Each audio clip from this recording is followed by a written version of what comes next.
Alors chez Deepkey, on a démarré il y a 8 ans dans un marché sur l'ESG dans l'immobilier qui était effectivement au tout début. Aujourd'hui, la maturité du marché elle a énormément augmenté. Il y a eu une accélération en 2020 avec une pleine inclusion de l'ESG dans l'immobilier. Cela dit, on est au début de la taxonomie et des grands reporting de la réglementation européenne.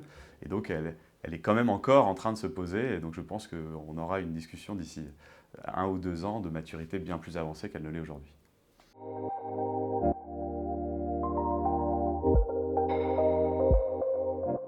Alors avec Deepkey, l'objectif c'est d'assurer la transition environnementale et on va dire la trajectoire net zéro dans l'immobilier.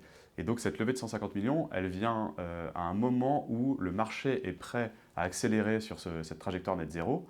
Et nous, on a une position de leader en Europe pour déployer notre solution. Et donc on vient dans une levée de croissance pour accéder et accélérer sur ce marché. Notre marché naturel, c'est l'Europe, parce que les investisseurs et la réglementation est forte aujourd'hui. Mais naturellement, il y a les États-Unis et l'Asie qui tirent aujourd'hui et sur lesquels on a envie d'aller.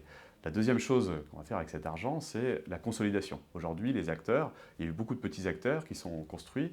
On commence à sortir la tête de l'eau avec notre leadership européen. Et donc, un des objectifs, c'est d'aller chercher soit des concurrents à l'étranger, soit d'autres briques technologiques qui permettraient de renforcer encore ce qu'on peut apporter à nos clients.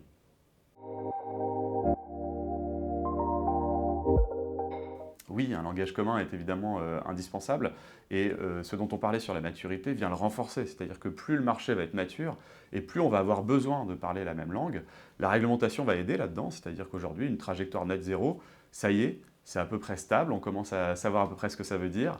La taxonomie vient dire exactement ce que c'est qu'un bâtiment vert et un bâtiment qui n'est pas vert. Alors c'est encore le début, pour être tout à fait honnête, c'est pour ça que tous les acteurs se posent cette question en ce moment, mais on voit bien que ça s'accélère et qu'il y a un énorme besoin. Parce qu'au moment où on vend un immeuble, au moment où on achète un immeuble, au moment où on exploite ou qu'on gère cet immeuble, on a besoin de parler de la même chose quand on parle de ESG.